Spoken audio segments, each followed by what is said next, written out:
মৎস্য ভবনের মধ্যে, কাকরাইলের মধ্যে, যমুনা ভবনের সামনে আপনারা আজকে যা করছেন, এই বিষয়গুলা কি তার মানে শুধু ফাজলামি? আপনারা কি জাতির সাথে ফাজলামি শুরু করেছেন? দেশে আমাদের 24 জুলাইয়ের গণঅভ্যুত্থানের পর এখন আমাদের সাথে এমন এক ষড়যন্ত্র এবং একটি নীল নকশা চলমান রয়েছে, যেটা দেশের সাধারণ জনসাধারণ কোন রকমে বুঝতে পারছে না। সেটার উদাহরণ হিসেবে আমি শুধুমাত্র একটি বিষয় দিয়ে আমার বক্তব্য উত্থাপন করব।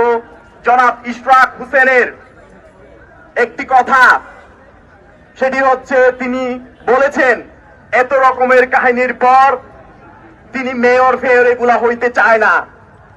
আমার কাছে প্রশ্ন, জাতির কাছে প্রশ্ন, আপনি যদি মেয়র ফেয়র হইতেই না চান তাহলে এত কাহিনী কেন করছেন? এই মৎস্য ভবনের মধ্যে, কাকরাইলের মধ্যে, যমুনা ভবনের সামনে আপনারা আজকে যা করছেন, এই বিষয়গুলা কি তার মানে শুধু ফাজলামি? আপনারা কি জাতির সাথে ফাজলামি শুরু করেছেন? দেশকে আপনারা অবরুদ্ধ করে আমাদের বলেন আমরা 144 দ্বারা অবমাননা করি, আমরা 144 দ্বারা মানি না, মব জাস্টিস করি, তাহলে আপনারা কি করছেন? আপনারা মেয়র ফেয়ার হইতে চান না।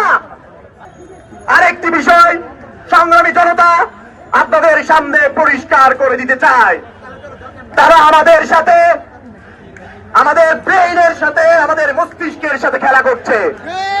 আমি দেখতে পাই যে ফ্যাসিস্ট সরকারকে বিতাড়নের জন্য আমাদের প্রায় মুক্ত রক্ত ঝরিয়েছে। 17 বছর ধরে ফ্যাসিজম কায়েম করে আওয়ামী লীগকে আমাদের জীবনের মূল্য দিয়ে, রক্ত দিয়ে এই দেশ থেকে ছাড়া করেছি। কিন্তু আরেকটি বড় ফ্যাসিস্ট এই দেশের মধ্যে আবারও পুনর্বাসিত হতে যাচ্ছে।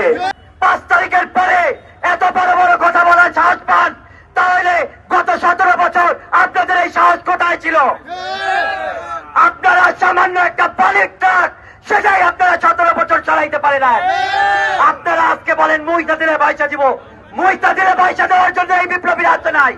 চেষ্টা করতে থাকেন, কিয়ামত পর্যন্ত চেষ্টা করলেও আমাদেরকে আপনারা রাজপথ থেকে সরাতে পারবেন না।